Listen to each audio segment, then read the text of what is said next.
Tonight I'll be sitting down with the infamous members of the group UNI, the band known for reviving glam rock, disturbing parents, and molesting cats. Hi Kim, tell us how you met. When I first met David Strange, he was getting fired from an Amish rodeo. There was something determined yet desperate about him, so I asked if he wanted to start a band. At the time, he could only play hammer dulcimer, so that was a bit of a hurdle. But nothing 4 days of Guitar Hero and LSD couldn't fix. When I met Kemp, she was in an armed wing of a Southeast Asian rebel militia. She had just won an award for rescuing a small child off the coast of Mindanao using nothing but a pack of gum and a Juno 60. In a dream one night, Quetzalcoatl came to her and said that she should give up guerrilla warfare and take up the saxophone.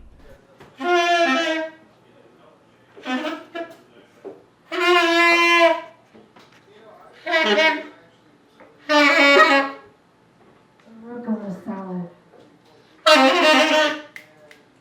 Peanut butter. The patriarch.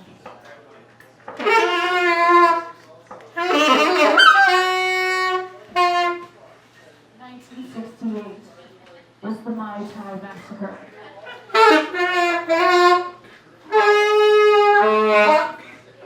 But without colonialism, we wouldn't have the bond-based sandwich.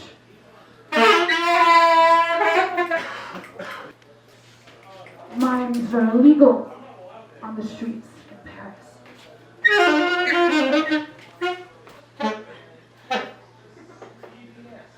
Because they annoy the tourists.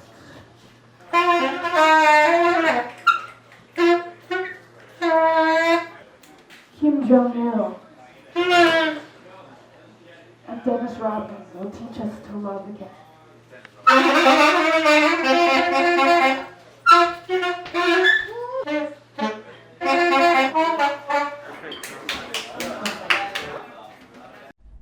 After months of trying, she realized that her lips would always get in the way of proper sax technique, so I suggested she take up the bass guitar, and the rest is history. We first saw Jack when he was starring in a one-man play in the East End. It's about a guy who can stop humming Die Mordtat von Mackie Mercer by Bertolt Brecht. He winds up jumping off the London Bridge, and just before he hits the Thames, he finally forgets the tune. So it's kind of a happy ending. Get off the stage! You suck. I got my start in the public theater. Off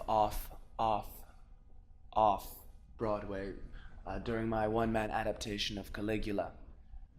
My performance was pure genius. I was the first actor to ever sodomize themselves on stage. And I got the best reviews of the year. But Die Mordtat was a little more controversial. I knew I was going to have to break the fifth wall. The plebes just weren't ready for it. Especially this one critic. The fucking loathsome hag over at the Village Voice with her chubby little fingers and her husband that fucks the interns. And she ruined my career. And I was back out on the streets.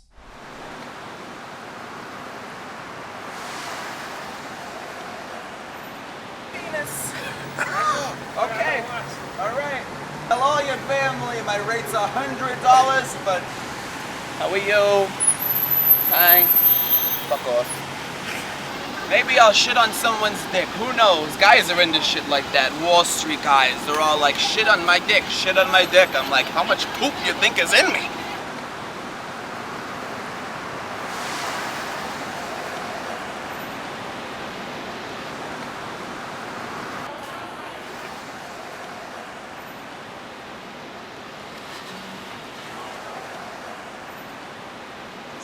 Hey, doing? Just pay me, whatever. I'm sick of this shit.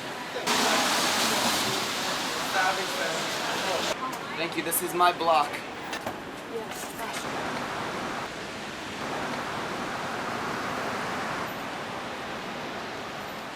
But when I read in the paper that UNI needed a new front man due to some bizarre Pilates incident, I knew I was saved. David approached me with a bouquet of flowers, and of course I reached for my pepper spray, but then Kemp approached me with a contract. I cut open my hand and I sucked out the blood and I kissed on the dotted line. With tongue. Jack? He's a bit eccentric. You never know what persona you're going to get that day. Sometimes he thinks he's Bette Davis from Whatever Happened to Baby Jane. I've written a letter to Daddy. His address is heaven above. What was the initial appeal of Uni for you?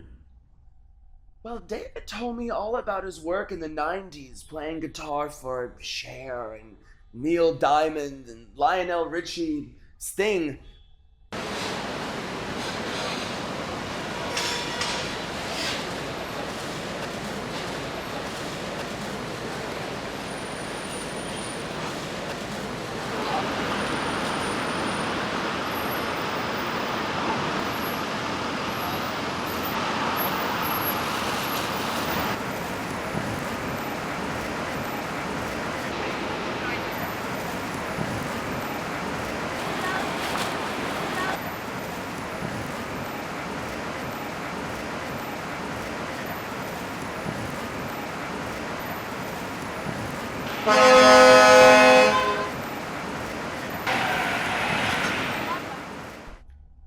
And Kemp really seemed to know what she was doing with production.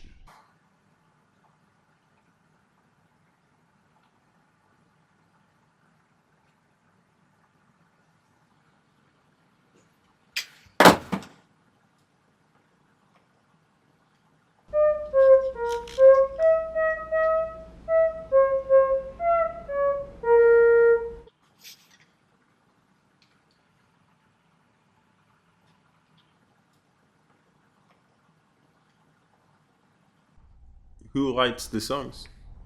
Obviously, I do. I do. Why? What did she say? I'm pretty sure Sia ghostwrites everything. I don't like to think of myself as just a drummer. I'm a little bit more like Francis Bacon.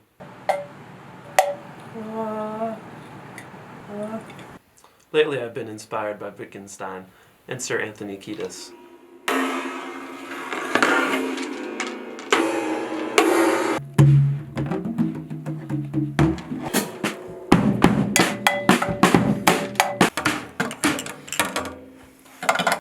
The more mics on the cowbell, the better.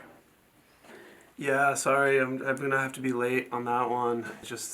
I've got some really important things going on. Just got auditions to go to, and all right, I'll call you later, Grandma. Bye.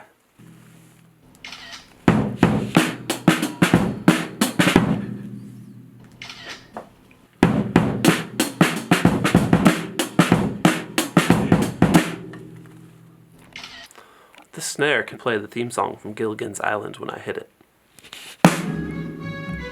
Just sit right back and you'll hear a tale of a fateful trip that started from this tropic point aboard this tiny ship. Where does Uni get its sound? Are very inspired by the godfather of electronic music, Karl Marx. Marx wanted to democratize music so that anyone without talent could make a song by pressing some buttons. He was the inventor of the first synthesizer and the 4-on-4 beat. His Ninth Symphony for Omnichord is one of the most beautiful pieces of music ever written. It starts with a very large guitar amp. I place it near the mouth of the Holland Tunnel while Kent waits in the New Jersey side with a VHS tape attached to a vibrator on an Etch and Sketch. Then I hold a subway rat against the strings of my double neck guitar and blast the new Haim album through a megaphone. That rat scratches like hell to get away while strumming some powerful chords. Kemp transcribes it on the New Jersey side using a seismograph and a home pregnancy test. I've written quite a few hits that way.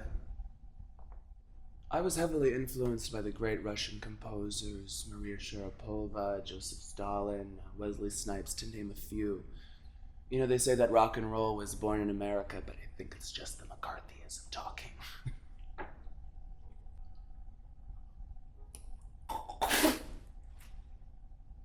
Half and half? I'm lactose intolerant. Does nobody read the goddamn writer around here? I said chinchilla milk at 75 degrees. What happened to your last singer? He suffocated while trying to sing the very last note of Bohemian Rhapsody. I heard it was a terrible tanning booth accident. He tragically drowned himself while smoking a bong. He took a job singing Blink-182 covers on a cruise ship. Can I get more crisps? So, like, what do you guys think? Like, Anna Nicole Smith or Swamp Creature?